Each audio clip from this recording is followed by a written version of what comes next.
Areia Movediça. Texto de autoria de Yoskaz. O dia amanhecia quando entrei na cantina do mosteiro. O velho, como carinhosamente chamávamos o monge mais antigo da ordem, já deixava que uma xícara de café embalasse os seus pensamentos enquanto se deliciava com uma fatia de bolo de aveia. Ele sorriu ao me ver. A alegria serena e o constante bom humor eram seus companheiros inseparáveis.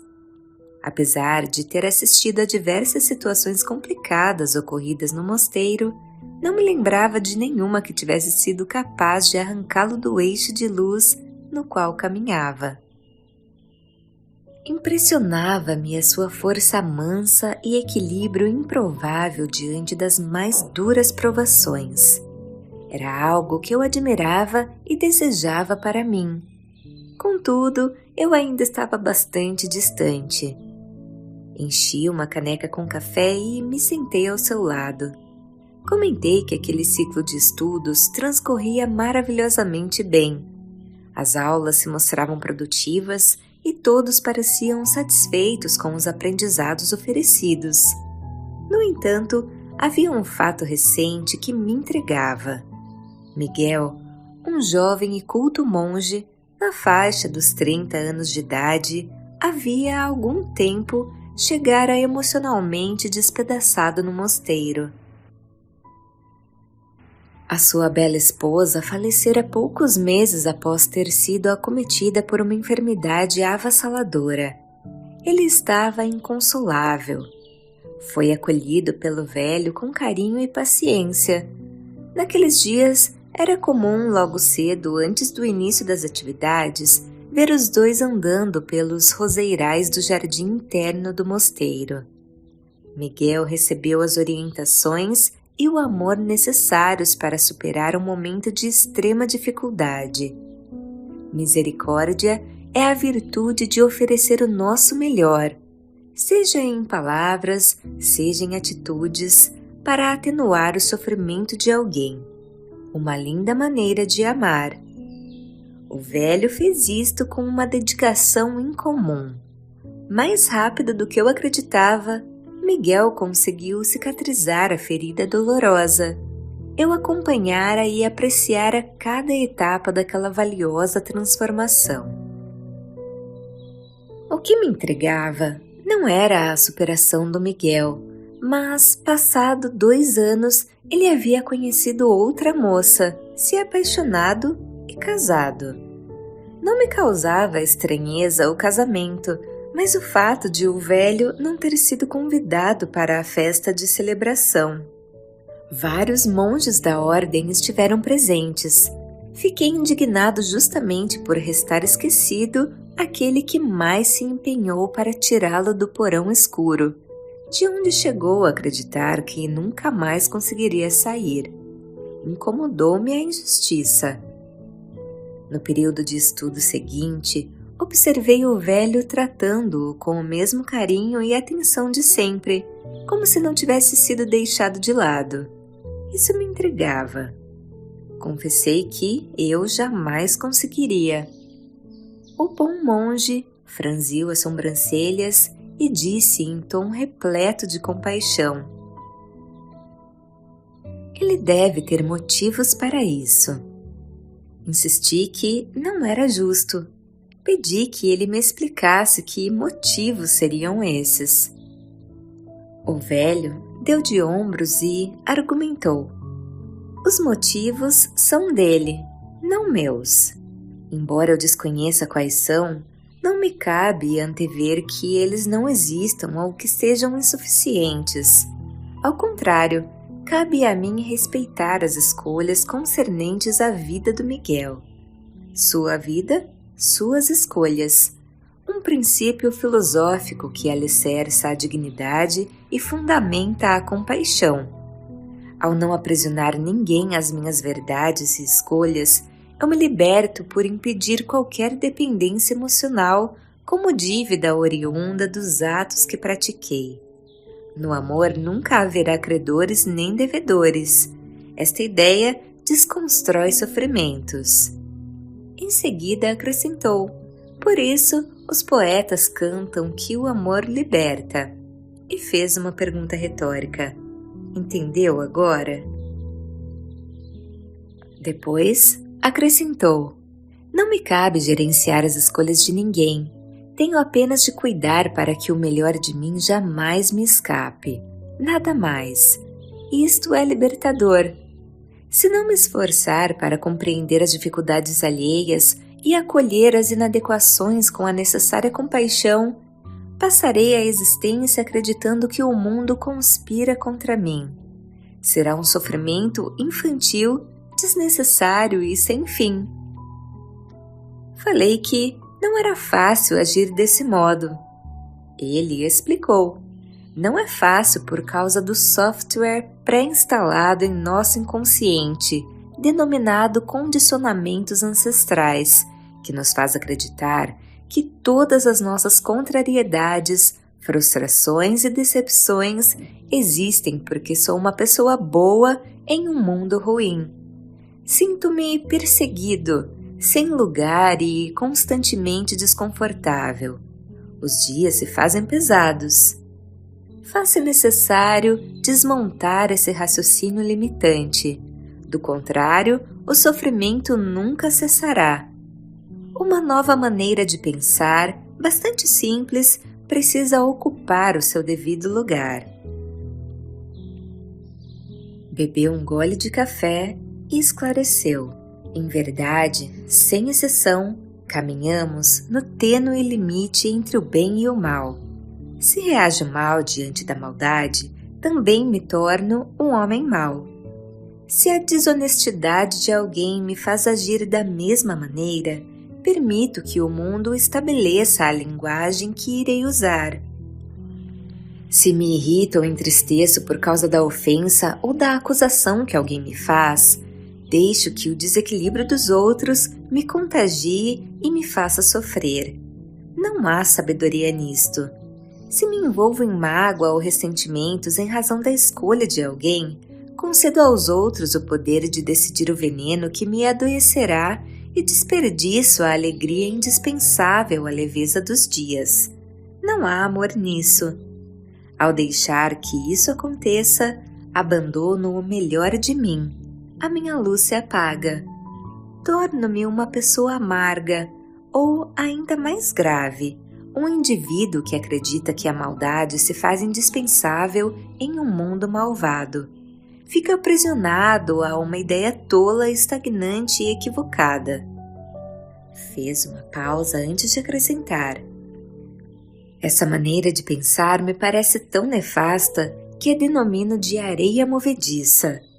Ao aceitá-la, ela terminará por me engolir. Bebeu um gole de café e mostrou outro viés. Cabe a mim decidir quem serei e a maneira como viverei. A ninguém mais. Não posso justificar que reagi mal ou, ainda pior, me tornei agressivo ou triste porque alguém agiu errado comigo. Enquanto não conseguir ser quem quero me tornar, me justificando nas influências externas danosas que recebo, significa que ainda não me tornei dono de mim. Quando reajo condicionado à ação dos outros, haverá mais do mundo e menos da minha essência em quem eu sou. Assim, dia após dia, sem me dar conta, me torno o avesso de quem quero ser. Mordeu um pedaço de bolo antes de prosseguir. Ao agir mal por causa da maldade alheia, entrego o poder da minha vida nas mãos de pessoas desequilibradas ou mal intencionadas. Afasto-me da luz, traio a minha consciência e contrario o meu coração. Enquanto as atitudes dos outros me servirem de desculpa para eu explicar as minhas escolhas equivocadas, não conseguirei avançar. Sacudiu a cabeça e disse: preciso me livrar dos enganos. Mostrar-me bom perante aqueles que me fazem bem não exige nenhuma dificuldade. A virtude reside em me manter firme aos meus propósitos luminosos quando diante dos reveses da existência. As virtudes precisam orientar todas as minhas palavras, gestos e reações. Por serem a confluência do amor com a sabedoria, as virtudes precisam se firmar como a regra e também servirem à execução de cada uma das minhas decisões. São valores fundamentais de construção da obra de si mesmo. Eis a pedra angular da evolução. Esta é a fronteira entre a infância e a maturidade da alma, entre a dor e a cura. Esse é o poder da luz nas minhas mãos. Esvaziou a xícara de café e revelou: o segredo está em não deixar que o coração seja afetado pelas inadequações do mundo. Lembre-se, o coração precisa estar leve para que as ideias sejam claras. Do contrário, ficaremos aquém quando poderíamos ir além. Não existirá nenhuma liberdade. Nada em você será seu. Aquele período de estudos tinha se encerrado com muitos aprendizados. Dentre tudo que havia sido ensinado naqueles dias, a conversa com o velho na cantina tinha sido o que mais me impactou. Contudo, não somos aquilo que sabemos, somos aquilo que fazemos. O aprendizado é somente a primeira etapa de cada ciclo evolutivo. Depois, se faz necessário transmutar, compartilhar e seguir ao encontro de novas e infinitas transformações inexoravelmente. 12 meses se passaram. Era o dia no qual os monges chegariam para um novo ciclo de conhecimento. Seriam 4 semanas de aulas, debates e reflexões. A cantina era o ponto de encontro para as conversas informais. À medida que chegavam, os monges deixavam as malas nos quartos e iam rever os amigos. Iam também em busca de uma xícara de café acompanhada com um pedaço de bolo.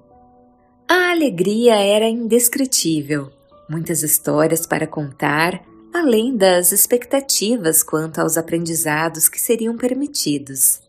No entanto, nem tudo são flores em um jardim.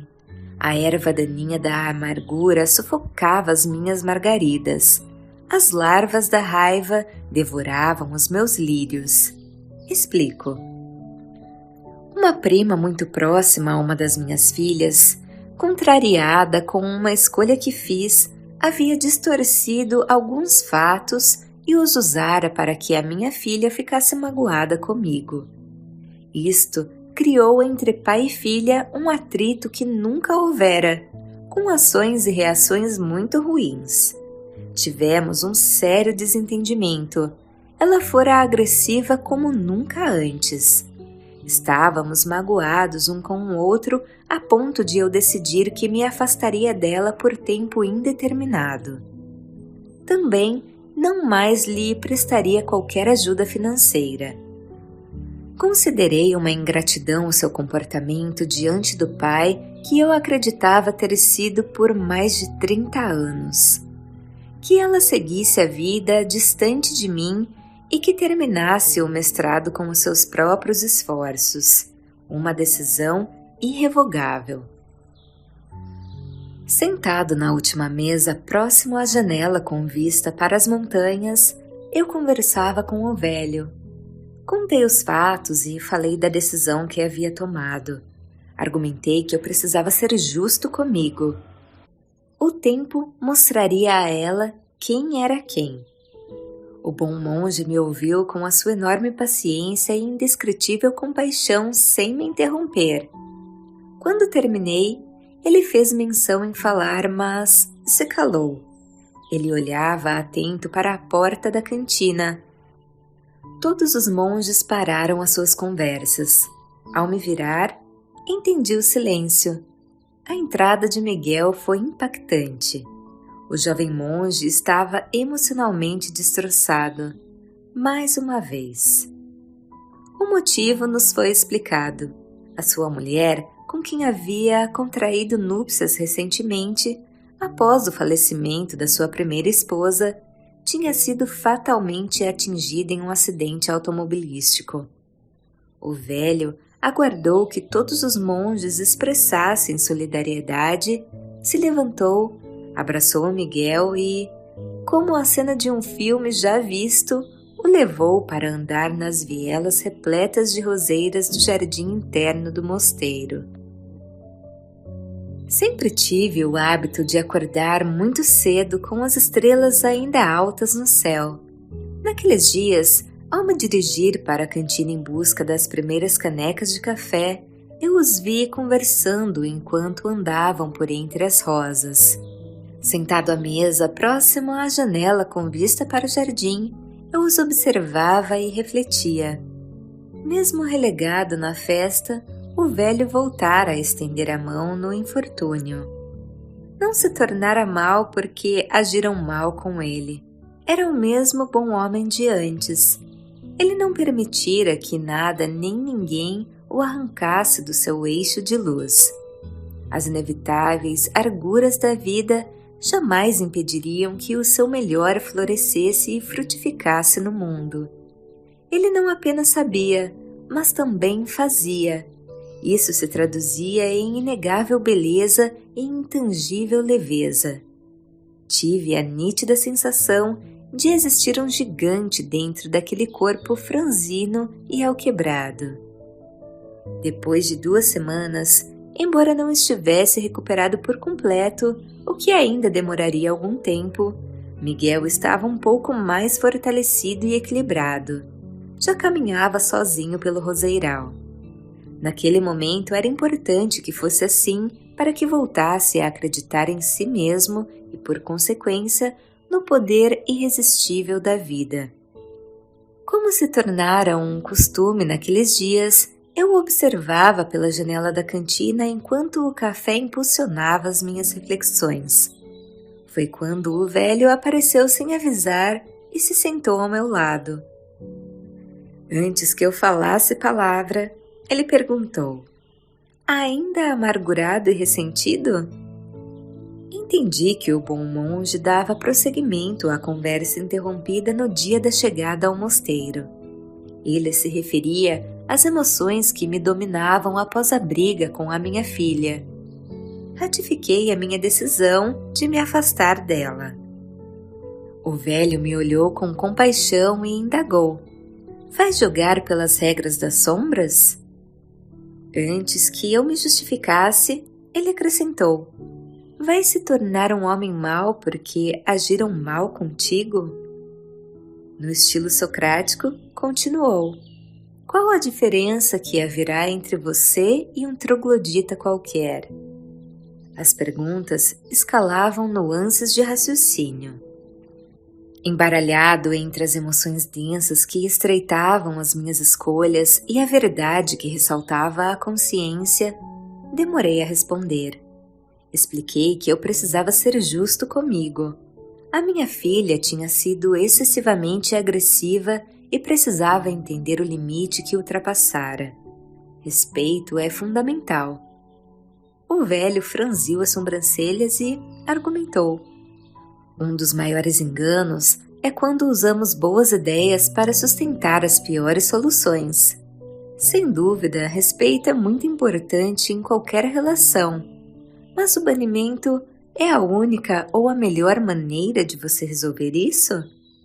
Existe sabedoria em se privar do convívio e se negar ao amor? Afastar-se da sua filha é abrir mão de tudo de bom que sempre houve entre vocês. Seria justo contigo e com ela?" Então, concluiu sem deixar de me oferecer as possibilidades de regeneração, um exercício que fazia através das perguntas. Ao se decidir pelo afastamento, você cederá à armadilha de quem manipulou a sua filha como isca. Vai deixar que a maldade vença? Vai abdicar da luz? Regenerar-se é retornar ao ponto da queda, se levantar e voltar a caminhar, mais forte e equilibrado, seguir em direção até então inimaginável. Antes de me deixar encontrar as respostas que eu precisava, o velho me permitiu uma pista. Boas escolhas não deixam sabor amargo no coração. Uma lágrima rebelde revelou a purificação que a minha alma ansiava. Ao me envolver na luz oriunda daquelas palavras, o amor ocupou o seu devido lugar em mim, sem o qual nada faria sentido. Embora fosse simples, não era uma conversa qualquer. Somente as perguntas certas nos permitem as melhores soluções. Entendi quais escolhas eu deveria fazer dali por diante para equacionar o conflito com a minha filha de maneira sábia e amorosa. Deveria haver compaixão para que pudéssemos nos perdoar, simplicidade para que pudéssemos afastar as máscaras dos enganos, humildade para cada qual admitir os seus equívocos.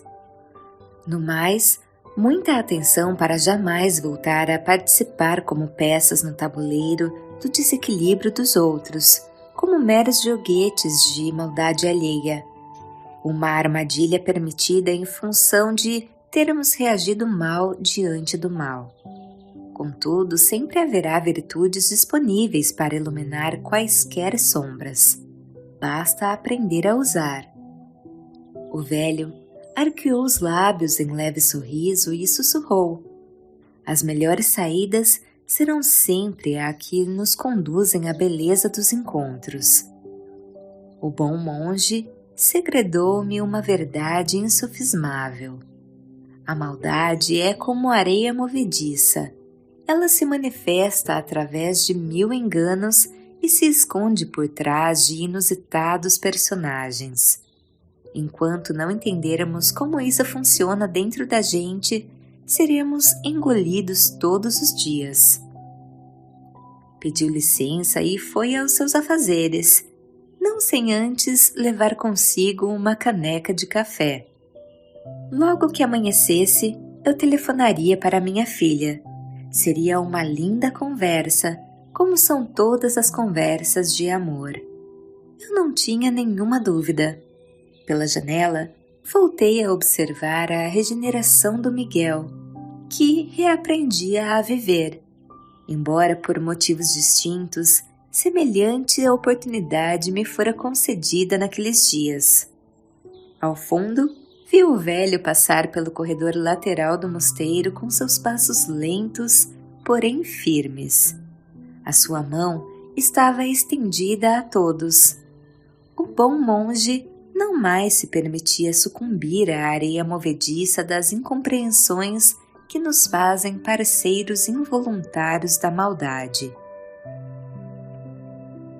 Voz de Paula Pauline.